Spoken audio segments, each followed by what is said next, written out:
Minnesota is a pretty awesome state, and I've made a lot of videos about our interesting history and our culture, our weather extremes, just the Minnesota experience in general. But I kind of wanted to make a video about the impact that our little flyover state has had on the rest of the country and the world. Because I feel like when people who aren't from Minnesota think about Minnesota, they just think it's that weird place that their cousin lives that's always 40 below and has that really big mall and a bunch of lakes. But for well over a century, Minnesota has given the country and the world a lot of different things that make it go round. Going all the way back to the 1880s and for the following half century, Minneapolis was known as Mill City. And that's because Minnesota produced 70% of the entire world's wheat in that time frame. And a lot of that wheat was milled into flour right in Minneapolis. By the 1930s, import tariffs on wheat had started shifting the milling industry to Canadian border towns out east, like in Buffalo, New York. And the industry did eventually disappear here in Minneapolis. But some of the remnants of the bygone flour capital of the world still exist along the riverbanks. Some of the old mills have been repurposed into newer buildings. Some still remain just as a couple standing walls after flour dust explosions leveled those mills. And oh yeah, I bet you didn't know that. Flour dust,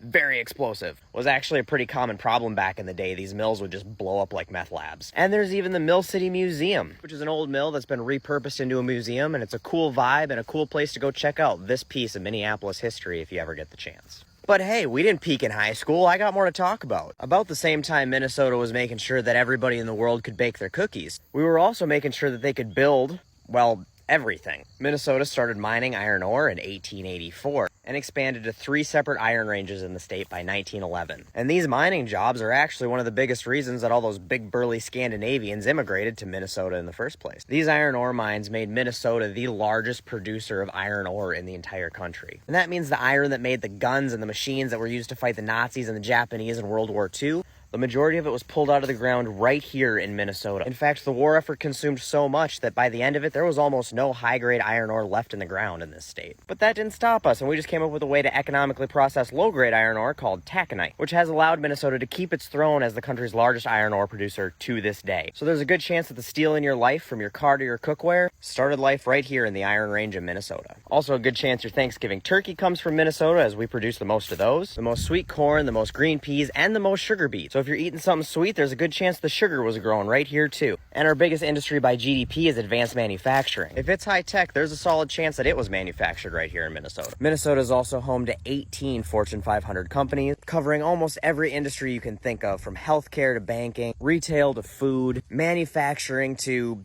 everything that 3M does. And to top it all off, the largest privately held company in the entire world, Cargill, calls Minnesota its home as well. So just remember, when you think about old Auntie Lena up in Minnesota, that her little flyover state has probably affected your daily life a lot more than you have ever realized.